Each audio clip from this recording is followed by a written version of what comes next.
Hello friends, welcome back to my YouTube channel immerse classes. তো বন্ধুরা, তোমরা যারা ডাব্লিউবিপি ওয়্যারলেস অপারেটরের মেন এক্সাম দেবে, তোমাদের জন্য আরও একটি গুরুত্বপূর্ণ সাবজেক্ট নিয়ে চলে এসেছি। আমরা ফিজিক্সের অসিলেশন চ্যাপ্টারটা আজকে থিওরি ক্লাস করব। খুবই শর্ট আকারে একটি ভিডিওর মধ্যেই আমরা খুব সংক্ষিপ্ত আকারে অসিলেশন চ্যাপ্টারটি পড়ব। তোমরা আগেই প্রিলিমস পরীক্ষার আগে তোমরা ভালোভাবে পড়েছো। এই ভিডিওতে আমি ডিটেলসে আলোচনা করব না, সংক্ষিপ্ত আকারে অসিলেশন চ্যাপ্টারটি তোমাদেরকে কমপ্লিট করে দেবো একটা ভিডিওর মধ্যেই। তাই তোমরা ভিডিওটি না টেনে শেষ অবধি দেখো, ভালো লাগবে। আর এই ভিডিওটি সমাপ্ত হয়ে গেলে নেক্সট আমরা এই চ্যাপ্টার থেকে এমসিকিউ এর সেট আনবো, তাই তোমরা ওয়েট করো এবং দেখতে থাকো। তো শুরু করা যাক আজকের পোর্শন। প্রথমে কি বলছে, পিরিয়ডিক মোশন অর্থাৎ পর্যাবৃত্ত গতি। পিরিয়ডিক মোশন কি বলছে, if a body repeats its motion along a certain পথ about a fixed point at a definite interval of time it is said to have a periodic motion. বলছে যে একটি গতি যেটি একটি নির্দিষ্ট বিন্দুকে কেন্দ্র করে নির্দিষ্ট সময় পরপর মানে মুভ করবে, সেই তখন তার গতিকে বলা হয় পর্যাবৃত্ত গতি। যেমন ঘড়ির গতি, তোমরা দেখেছো একটা নির্দিষ্ট বিন্দুকে কেন্দ্র করে এটা ঘুরছে, নির্দিষ্ট বিন্দুকে কেন্দ্র করে ঘুরছে, আর এই গতিটাকে বলা হয় পিরিয়ডিক মোশন। আরেকটু এক্সাম্পল কি, মোশন অফ স্যাটেলাইট। আমাদের যে গ্রহ উপগ্রহগুলি রয়েছে, সূর্যকে কেন্দ্র করে এরা ঘুরছে, এদের গতি হচ্ছে পর্যাবৃত্ত গতি। এবার আসবো অসিলেটরি মোশন অর্থাৎ সরল দোলগতি। বলছে যে if a body repeatedly moves to and fro মানে কি, আগা পেছু, এর গতিটা মুভ করবে আগা পেছু, অর আপ ডাউন, উপর নিচে, অ্যাবাউট এ ফিক্সড পয়েন্ট, একটি নির্দিষ্ট বিন্দুকে কেন্দ্র করে এটি উপর নিচে। দেখো একটা স্প্রিং যদি আমরা তুলনা করি, স্প্রিংয়ের নিচে যদি একটা ভর রয়েছে, এটাকে যদি টেনে ছেড়ে দেওয়া হয় তাহলে এটি উপর নিচে দুলবে। এরকম গতিকেই বলা হবে অসিলেটরি মোশন, এরকম গতিকে বলা হবে অসিলেটরি মোশন। যেমন motion of spring, motion of pendulum. তারপর আরেকটি গুরুত্বপূর্ণ পয়েন্ট তোমরা জেনে নাও, ভেরি ভেরি ইম্পর্টেন্ট পয়েন্ট। বলছে যে all oscillatory motion are periodic motion. বলছে সমস্ত দোলগতি হচ্ছে পর্যাবৃত্ত গতি, but all periodic motion may not be oscillatory. সমস্ত পর্যাবৃত্ত গতি দোলগতি হবে না। এই পয়েন্টটা ভেরি ভেরি ইম্পর্টেন্ট, তোমরা নোট করে নেবে। এবার আসি আজকের topic, main topic, simple harmonic motion. Simple harmonic motion কি বলছে যে simple harmonic motion or SHM is defined as a motion which is the restoring force is directly proportional to the displacement of the body from its mean position। তাহলে কি, simple harmonic motion অর্থাৎ সরল দোলগতি is directly proportional to displacement of the body.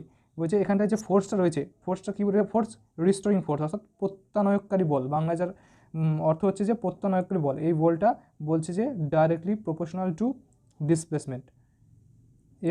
F varies as minus x, এই minus এক্সটা indicate করছে the direction of pendulum. একটা pendulum যদি আমরা তুলনা করি, এই যে দূরত্বটা হচ্ছে এক্স, এর অপোজিট সাইডেও মাইনাস এক্স, এই অপোজিট সাইডটাকে ইন্ডিকেট করছে এই মাইনাস। তাহলে আমরা কী পেলাম, F varies as minus x.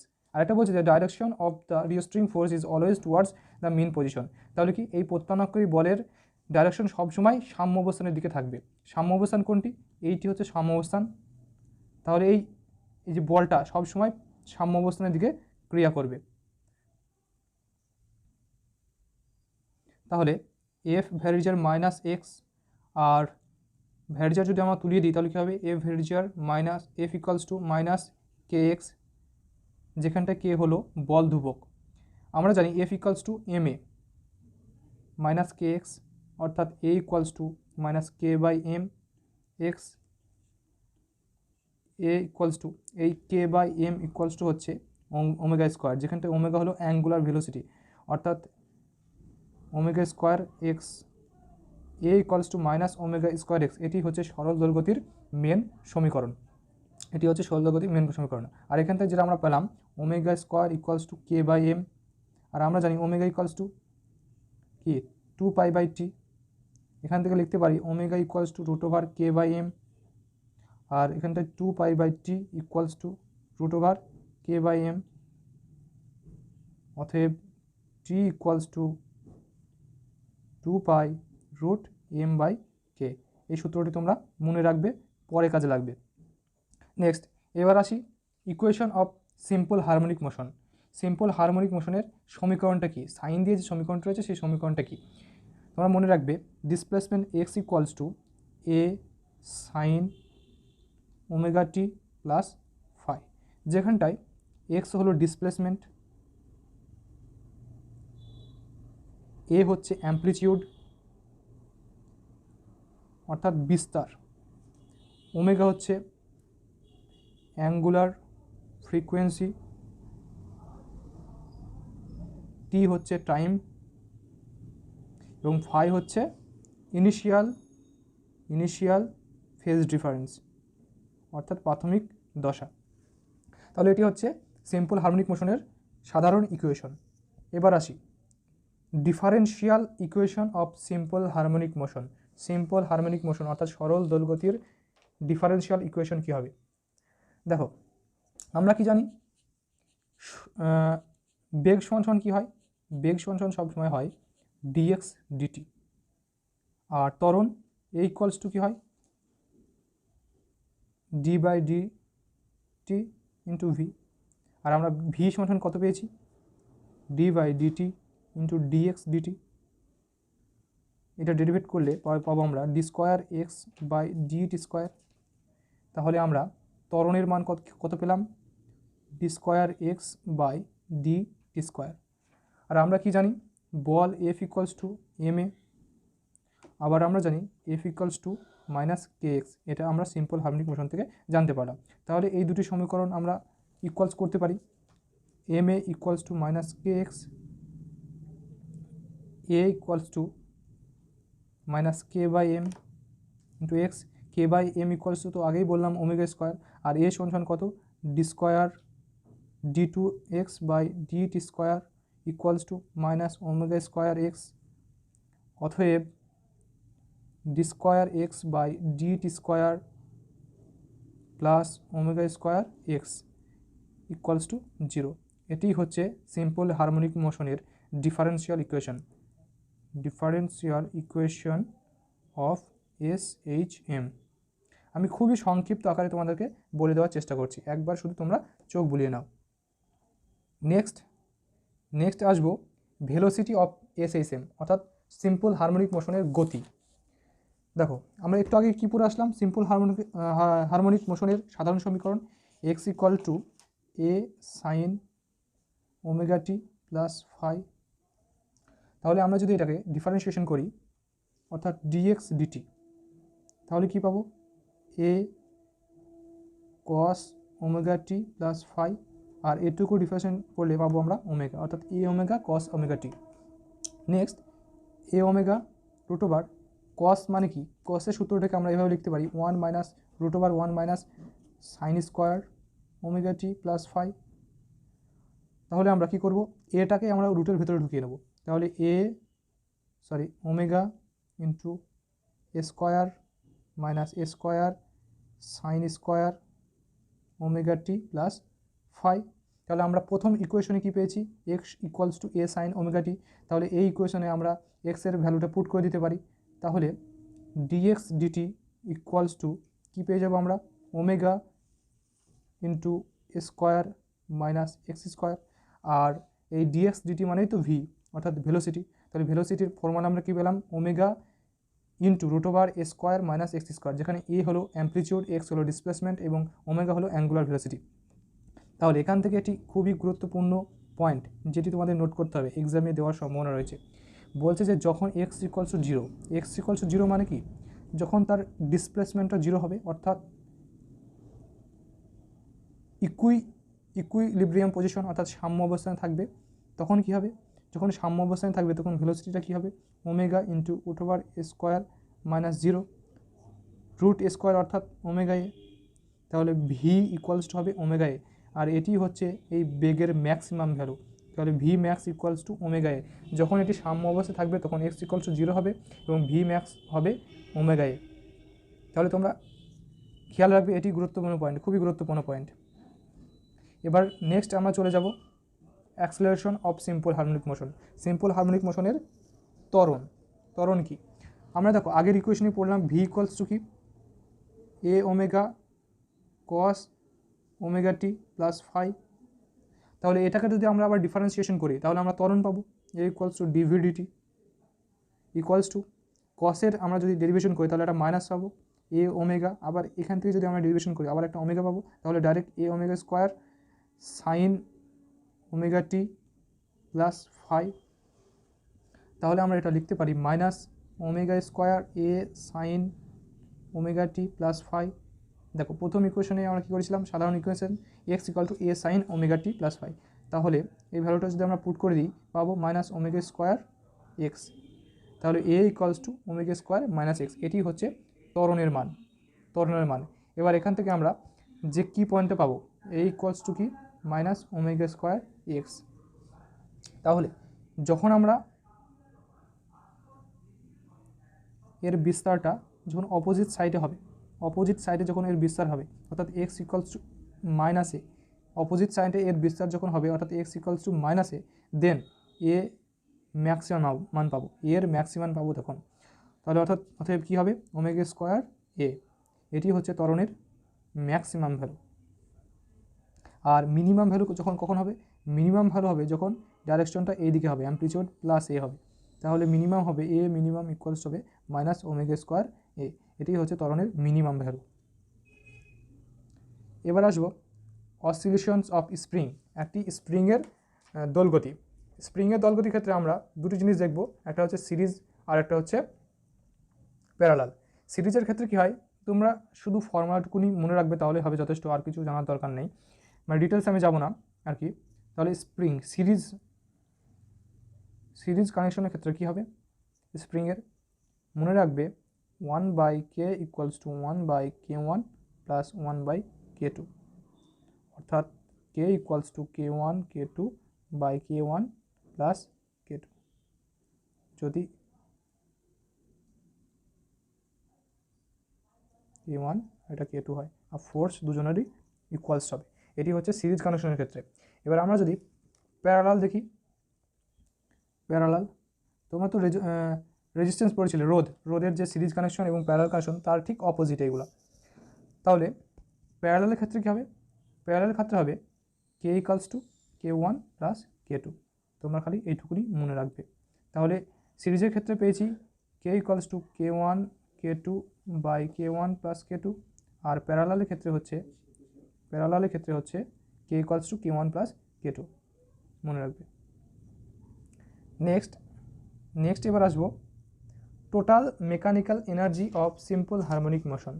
Simple harmonic মোশনের টোটাল যান্ত্রিক শক্তি বার করার আগে আমাদেরকে গতিশক্তি পড়তে হবে এবং পোটেনশিয়াল এনার্জি পড়তে হবে, তারপর আমরা টোটাল মেকানিক্যাল এনার্জি বার করতে পারবো। আমরা কি পড়ে আসলাম, velocity v equals to omega square minus x square. আর আমরা কাইনেটিক এনার্জি মানে কি জানি, E K equals to half m v square.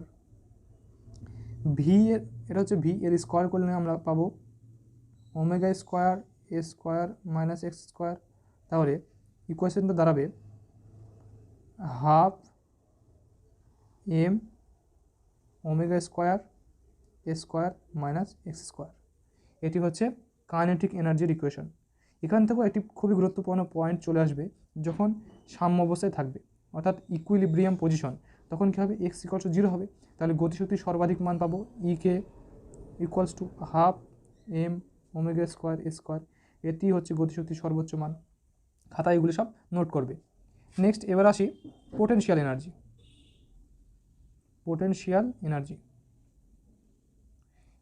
Energy আমরা ইপি ইকুয়ালস টু কি জানি, হাফ কে এক্স স্কোয়ার। সর্বপ্রথম আমরা পড়েছিলাম, মনে করে দেখো, omega square equals to k by m. তাহলে k equals to m omega square, তাহলে potential energy E P equals to হয়ে যাবে half M omega square x square. এটি হচ্ছে পোটেনশিয়াল এনার্জি। নেক্সট তাহলে আমরা পোটেনশিয়াল এনার্জি এবং কাইনেটিক এনার্জি পেয়ে গেছি। কাইনেটিক এনার্জি কত পেলাম, E K equals to half M omega square A square minus x square, এবং potential energy E P equals to half M omega square X এর square. তাহলে আমরা কি জানি, total mechanical energy E equals to E K plus EP. তাহলে এই দুটোকে যদি আমরা যোগ করে দিই তাহলে কী পাবো, হাফ এম ওমেগা স্কোয়ার এ স্কোয়ার, এই টার্মটুকু ডাইরেক্ট আমি ভেঙে লিখছি, minus half M omega square x square plus half M omega square x square. তাহলে এই দুটো টার্ম কেটে যাবে, তাহলে পড়ে থাকবে half M omega square square. এটা দেখে তোমরা কিছু চিনতে পারছো? এটা হচ্ছে কাইনেটিক এনার্জির ম্যাক্সিমাম ভ্যালু। তাহলে আমরা কি পেলাম? Total mechanical energy equals to half M omega square square. তাহলে total mechanical energy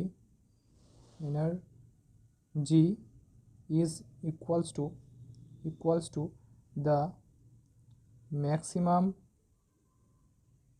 kinetic energy। এখান থেকে আরেকটা জিনিস তোমরা দেখতে পাচ্ছ যে total mechanical energy does not depend on x, অর্থাৎ সরণের ওপর নির্ভর করছে না। টোটাল মেকানিক্যাল এনার্জি সরণের ওপর ডিপেন্ড করছে না। নেক্সট, এবার আসবো মেন টপিক, খুবই গুরুত্বপূর্ণ একটি টপিক। বলছে যে ল অফ সিম্পল পেন্ডুলাম, দোলকের সূত্রগুলি। দেখো, প্রথম বলছে যে time period proportional to root over L, যেখানটা এল হচ্ছে এফেক্টিভ লেন্থ অর্থাৎ কার্যকারী দৈর্ঘ্য। নেক্সট বলছে টি ভ্যারিজার 1/g, যেখানটা জি হচ্ছে অভিকর্ষের ত্বরণ।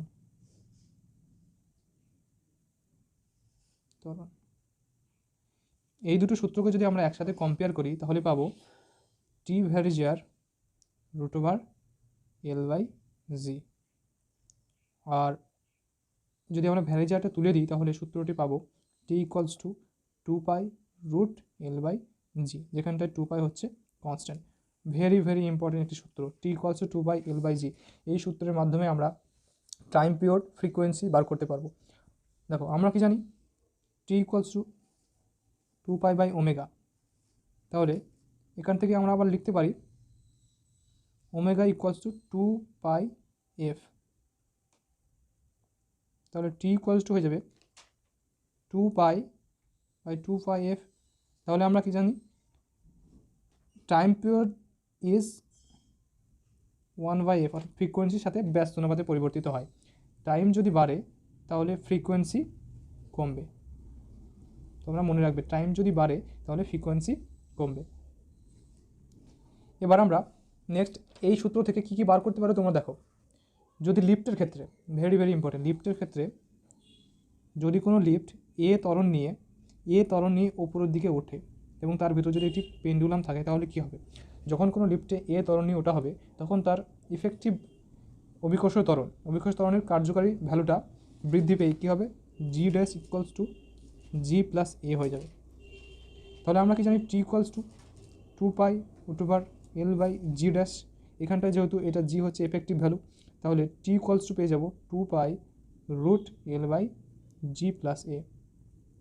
এটি হচ্ছে যখন একটি লিফট এ ত্বরণ নিয়ে উপরের দিকে উঠবে। যখন কোনো একটি লিফটের ক্ষেত্রে এ ত্বরণ নিয়ে নিচের দিকে নামবে তখন কী হবে? তখন তার এফেক্টিভ ভ্যালু জি ড্যাশের মান হয়ে যাবে জি মাইনাস এ, অর্থাৎ অভিকর্ষ ত্বরণের চেয়ে মান কমে যাবে। তাহলে কি হবে? টাইম পিরিয়ডের ভ্যালু হয়ে যাবে টি ইকুয়ালস টু 2π/L/g মাইনাস এ, অর্থাৎ অভিকর্ষের ত্বরণের মান কমে যাচ্ছে, অর্থাৎ টাইম পিরিয়ড বেড়ে যাবে। Time period increased. আর আগের ক্ষেত্রে কী হচ্ছিল? আগের ক্ষেত্রে জি এর ভ্যালুটা জি প্লাস এ হচ্ছে, অর্থাৎ বেড়ে যাচ্ছে, অর্থাৎ টাইম পিরিয়ড কমে যাচ্ছে। নেক্সট বলছে যে ড্যাম্পড সিম্পল হারমোনিক মোশন, অর্থাৎ অবমন্দিত সরল দোলগতি। বলছে যে when simple harmonic oscillate with a decreasing amplitude with time. বলছে যে কোনো একটি সিম্পল হারমোনিক মোশন অর্থাৎ সরল দোলগতি যেটি অসিলেট করছে উইথ ডিক্রিজিং অ্যাম্পলিটিউড, তার বিস্তারটা ধীরে ধীরে কমছে। কি হচ্ছে এটা? বিস্তারটা ধীরে ধীরে কমছে। তোমরা দেখতে পাচ্ছ বিস্তারটা ধীরে ধীরে কমে যাচ্ছে, তখন সেটিকে বলা হবে ড্যাম্পড সিম্পল হারমোনিক মোশন। এখান থেকে দুটি কি পয়েন্ট তোমাদেরকে যেটা জানতে হবে ইম্পর্টেন্ট, সেটি হচ্ছে এর সমীকরণ y equals to a e⁻ bt/2m, যেখানটায় b হচ্ছে কনস্ট্যান্ট, b এর ভ্যালু সবসময় দিয়ে থাকবে সাইন ওমেগা টি প্লাস ফাই।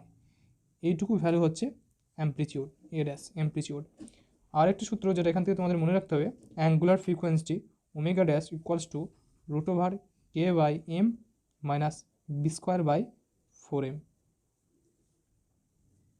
নেক্সট বলছে ফ্রি অসিলেশন, বলছে যে free oscillation are oscillates with its own natural frequency without being acted upon by an external force. বলছে যে ফ্রি অসিলেশন সেগুলি যেটি তার নিজের কম্পনের মাধ্যমে কম্পিত হয়, বাইরে থেকে কোনো বল প্রয়োগ করা হয় না। যখন এক্সাম্পল কি, when you force a swing just one it oscillates its own natural frequency. যখন কেউ কোনো দোলনাতে বসে থাকবে তখন তুমি যদি জাস্ট একবার তাকে ধাক্কা দাও তাহলে তারপর দোলনাটি কি অটোমেটিকলি নিজে থেকেই পরপর দুলতে থাকবে। এটাই হচ্ছে ফ্রি অসিলেশন। নেক্সট সর্বশেষ পয়েন্ট বলছে যে ফোর্সড অসিলেশন। ফোর্সড অসিলেশন মানে কি, বলছে যে when a body oscillates under the influence of external periodic force not with its own natural frequency. বলছে যে যদি এক্সাম্পল দিয়ে বোঝায়, যখন কোনো একটা দোলনাকে তুমি ধাক্কা মারছো, কার্যকরী বল প্রয়োগ করছো, বারবার ধাক্কা মারছো, তবে সেটি কম্পিত হবে, তখন সেই কম্পনটাকে বলা হবে ফোর্সড অসিলেশন। অর্থাৎ এটিকে বাইরে থেকে প্রচুর পরিমাণে বল প্রয়োগ করতে হবে, এর ন্যাচারাল ফ্রিকোয়েন্সির দ্বারা এটি কম্পিত হবে না। তো বন্ধুরা, এই ভিডিও থেকে আমি সিম্পল হারমোনিক মোশন থেকে জাস্ট জিস্ট আলোচনা করছি, জিস্ট, বেশি কোনো ডেপথে যায়নি, শুধু সংক্ষিপ্ত আকারে বলে দিয়েছি, কারণ নেক্সট ভিডিও থেকে আমি এর এমসিকিউ প্র্যাকটিস করাবো, সেই হেতু এমসিকিউ করানোর জন্য জাস্ট এটুকু বলে রাখলাম যাতে তোমাদের এমসিকিউ করানোর সময় কোনো অসুবিধা না হয়। তো বন্ধুরা, ভিডিওটি এই পর্যন্তই, দেখা হচ্ছে পরের ভিডিওতে।